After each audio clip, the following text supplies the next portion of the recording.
us continue with the complete series of my second favourite TV show of all time, The X-Files, which contains the first 9 series or seasons of the show, and I also have the Blu-rays of the 2 movies, Fight the Future and I Want to Believe. And before you guys ask, no, I don't have series 10 or 11, I don't give a shit. What I did to Skinner in My Struggle 4 in the final episode of series 11 is just fucking horseshit in my opinion, and so uncalled for and stupid. And I think I may have seen like 1 or 2 episodes of series 10 on transmission, and that's about it. And I know what happens at the end of My Struggle 4 obviously, and no, I'm not interested at all. I'm not interested in the what they've got to offer with series 10 and 11 at all. Just no thank you, no thank you. What they did with Skinner and series 11, My Struggle 4, is just enough of put me off the revival completely. Just no thank you. He was such a legendary character, and for that to happen to him is just horseshit in my opinion, and just makes me wonder what the fuck Chris Carter was thinking. But with regards to what I've seen in this new age of me liking the X-Files, so to speak, since I've got this box set, I've only seen the first 5 complete series or seasons, and the first movie, and then the first 8 episodes of season 6. And as I mentioned in my Birmingham Comic Con Part 2 video, if we were just talking about the first 2 series or seasons of this show, this would be my favourite TV show of all time. But encompassing everything that there is to do with the X-Files from what I have seen, Doctor Who still outbeats it. But this here, the complete X-Files Season 2, as of now, is still probably my favourite TV series of all time. And I will probably be reviewing individual episodes from this particular season and other seasons of the X-Files from what I have seen at some point on the channel, as I would love to do reviews on the X-Files and other sci-fi TV shows. Then we have season 3, which was okay in my opinion, kind of fell off the map a little. A lot of the episodes in this were good, aside from a few very, very, very bad ones, such as, let's get to it, that episode on disc 4 at the top there, the very first one on disc 4, Zycigi, which is ridiculously bad in my opinion. I just hate that episode so much, but it still had its moments this season, but it just wasn't up to the heights of series 1 or 2 were, and so far the show hasn't really bounced back to the heights of these first 2 seasons in my opinion, and I don't think it ever will, but it does get close in some areas. Season 4, which contains the infamous banned episode Home, one of the most infamous and controversial banned episodes of television of all time. Great series. Funny enough, this is my 4th favourite series of the X-Files so far. I would have said it is a great series. And then we have my 3rd favourite, series 5 or season 5, which is the closest the show has gotten to bouncing up back to the heights of series 1 and 2 in my opinion, and has some truly fantastic episodes in it, such as I think it's the 4th episode, Detour is absolutely fantastic, and the still has some bad episodes in it, such as the Lone Gunman one, which is Unusual Suspects, but it still has some absolutely incredible episodes in it, such as Detour, as I mentioned, the Postmodern Prometheus, the Pine Bluff variant, Folie Deux, and the end, disc 6. The last 3 episodes in this are practically flawless. This is an absolutely fantastic season in my opinion, 3rd favourite from the X-Files overall, and there is definitely some in it that I would like to be reviewing at some point. Then we have a couple that just fell on the floor there. we have season 6. First 8 episodes that I've watched from this have been a bit of a mixed bag, but still had some really good ones in there. Let's just have a little look. Yeah, beginning was good, Drive was great, Triangle was great, Dreamland 2-parter was alright in my opinion. How the Ghost Stole Christmas, basically the X-Files equivalent to Chimes of Midnight, and has the absolutely fantastic joke about paramasturbatory stuff. Terms of Endearment, which I remember being pretty good, and The Rain King was alright. So actually a pretty strong set of episodes so far, and definitely likes what it has to offer so far, and I probably will get around to watching the rest of this series someday. I'm just kind of a little burnt out on the X-Files and want to focus on other things at the moment, I think. Then we have season 7, which I've not watched yet, and this in many people's eyes is like the golden age of the X-Files. Well, first 6 series are like the golden age of the X-Files, as well as the first movie, Fight the Future, as that comes in between 5 and 6. But to many people, this and the first movie is pretty much the golden age of the X-Files, and then it kind of dropped off a bit with season 7, and then they kind of mucked around and lost people really with seasons 8 and 9, when they tried to introduce new characters, trying to replace Fox Mulder or David Duchovny, as he was actually having sort of disagreements with the actual company that made the X-Files, Fox. So they tried to replace David Duchovny's character, but it didn't really work, and a lot of people compare these series and bash them to the first 7, which is just stupid in my opinion, because yeah, the show without Mulder will never be the same again, but it still could be good, enjoyable TV in my opinion, and I'm still willing to give these a chance.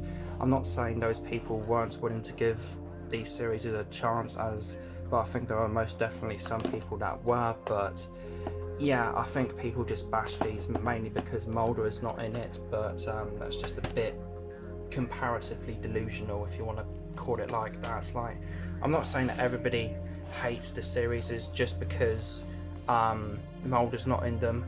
I mean, yeah, if they've got some genuine problems to them, then they are bad series.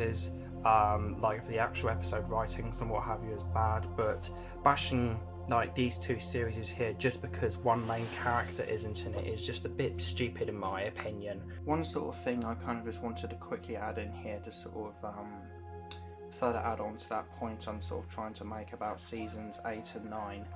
If the sort of showrunners, writers and sort of creator Chris Carter didn't really know how to write season 8 or 9, because Mulder wasn't in it, they didn't really know how to continue the show after Mulder had left, and they couldn't really figure out how to write it, and the writing sort of mainly overall suffered because Mulder wasn't in it, as the creators didn't simply know, or the sort of makers simply didn't know how to write the show after Mulder left. And that's a person's opinion, and they're overall summarising it by saying X-Files 8 and 9 sucked because Mulder wasn't in it. If that's their opinion and way of summarising it, fair enough, I get that, but still wanting to go into a new season of a TV show and wanting to hate it just because a main character isn't in it from previous seasons of that TV show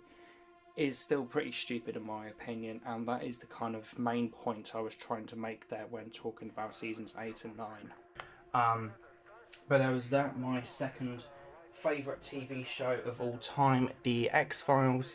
We'll be reviewing some portions of it at some point on the channel, as that is a idea and prospect that interests me greatly. The complete series 1 to 5 of Primeval, which is probably a nostalgic series for some, as I know a lot of people sort of watch this series almost concurrently, I guess you would say, with the Doctor Who revival that happened.